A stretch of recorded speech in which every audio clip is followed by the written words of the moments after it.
قال داود مخاطبا ربه: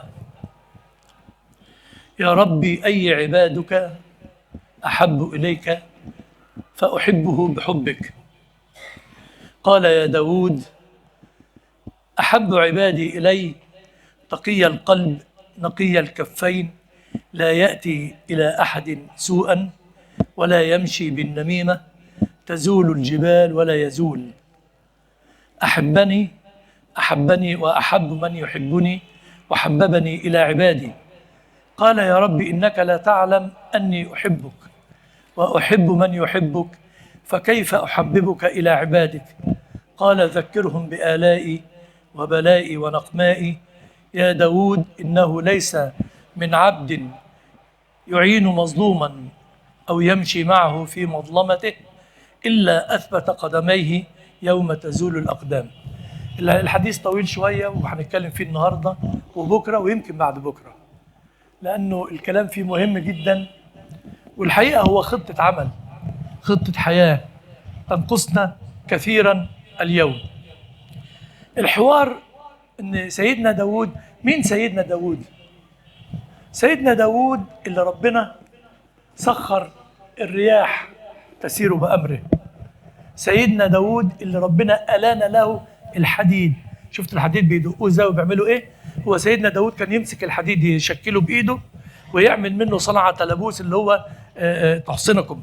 كان بيعمل الدروع بتاع الحرب والمتاريس والسيوف بمجرد انه بيمسك الحديد بإيده، لا نار ولا يدقها ولا الكلام ده.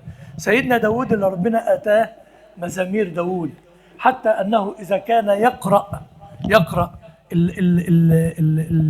المزامير كان يقرأها تحشر الطير في السماوات وتقف لتستمع إلى صوته. فقد آتى موسى سيدنا يوسف شطر الجمال، وآتى سيدنا داود شطر جمال الصوت في الدنيا كلها. فيعني وأوتى العلم والحكمة وفصل الخطاب. سيدنا داود يعني من الأنبياء اللي لهم وزن قيم جدا في وسط الأنبياء. ورغم كده بيسأل ربنا سبحانه وتعالى. قال داود مخاطبا ربه: يا رب أي عبادك أحب إليك أحبه بحبك. وهنا الوقفة الأولى، أي عبادك أحب إليك. ده مين اللي بيسأل؟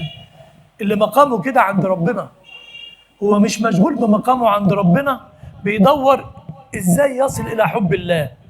ولذلك البني آدم المسلم الحقيقي لا يقف أبدا عند درجة من الدرجات، ودايما يتهم نفسه بالنقصان والخذلان وإنه مقصر في حق ربنا وإنه ما يعرفش ربنا حق المعرفة. أدي أول درس.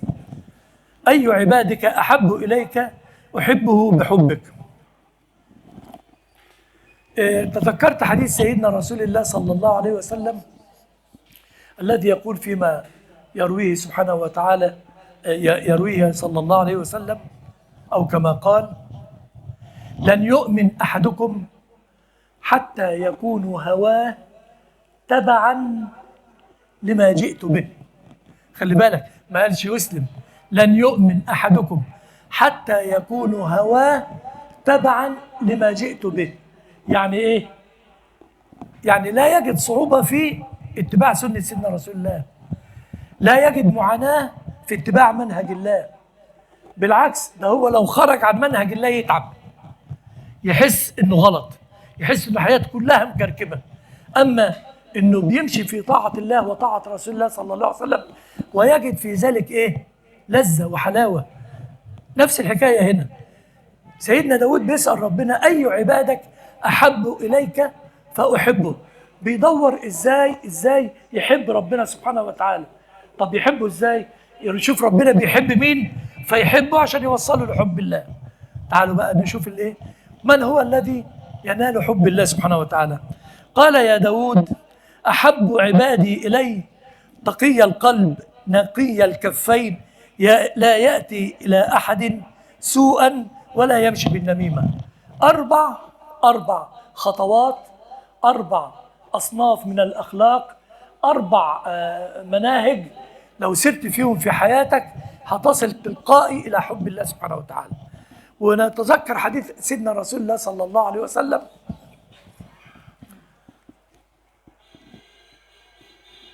أحب خلق الله إلى الله صدوق اللسان، أو كما قال صلى الله عليه وسلم: صدوق اللسان مخموم القلب.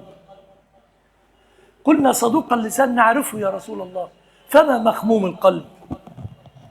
انتوا عارفين، شفت بالك ده فلان ده خمني، أو فلان ده يتخم بسهولة، دي لغة عربية. كلمة مخموم دي، مخموم هنا أصلها إيه بقى؟ صدوق اللسان مخموم القلب. عرفنا أو علمنا من هو صدوق اللسان، فمن هو مخموم القلب يا رسول الله؟ قال: قلب نقي لا يحمل الغل والحسد.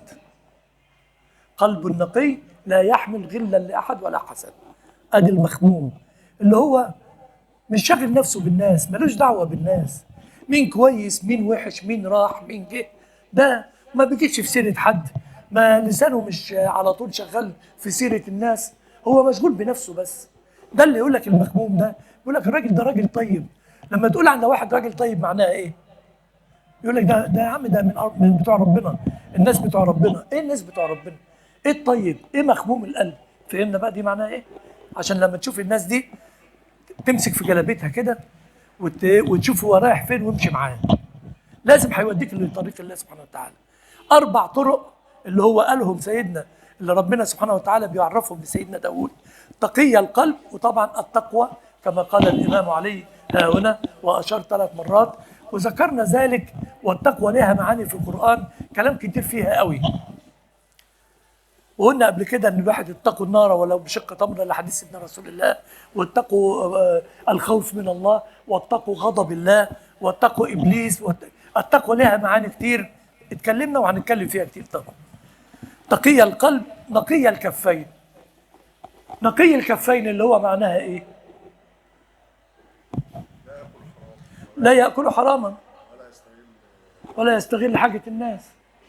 نقي الكفين ولا يؤذي الناس. ده من تحت من نقاء الكف، انه معناها لا تمتد لاحد ايه؟ بسوء. مش معناها انه المكسب بتاعه حلال بس او فلوس حلال، لا يمتد اليه يده بسوء الى احد. يعني مش غشاش. من سيدنا النبي يمر على البائع في السوق ويحط ايده في التمر، يلاقي يطلع ايده مبلوله صلى الله عليه وسلم، فيقول: ما هذا يا صاحب التمر؟ قال: يا رسول الله اصابته السماء. انت بتستهبل؟ انت هتضحك على سيدنا النبي؟ اصابته السماء، هي المطر صابت اللي جوه وما صابتش اللي على الوش. نعم، هي المطر ذكاء اصطناع ذكائي ولا ذكاء اصطناعي ولا بيدور على الحبايه اللي انت بتضحكوا على مين؟ بلاش الشغل اللي حل حوش ده. فقال: من غشنا صلى الله عليه وسلم هلا اظهرته. يقول الاول ايه؟ هلا اظهرته للناس؟ بين، طلع، قول ده هو ليه اظهرته؟ هو التمر المبلول في غش؟ الله يفتح عليك. شوف الوزن، يقول لك هات البطايه وزغطها قبل ما تبيعها، هات مش عارف ايه وحقنها قبل ما تبيعها. ليه؟ عشان تاكل حرام، عشان بتدور على الحرام. ما فيش تقوى لله سبحانه وتعالى. وهكذا هلا اظهرته للناس يا بائع التمر؟ من غشنا، وحط القاعده صلى الله عليه وسلم: من غشنا فليس منا.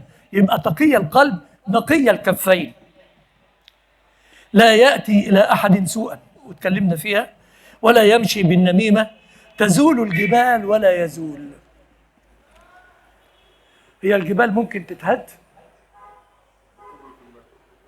طبعا بقدرة الله يوم القيامة، يوم تبدل الأرض غير الأرض. لكن الجبال ممكن هي تتهد لوحدها كده؟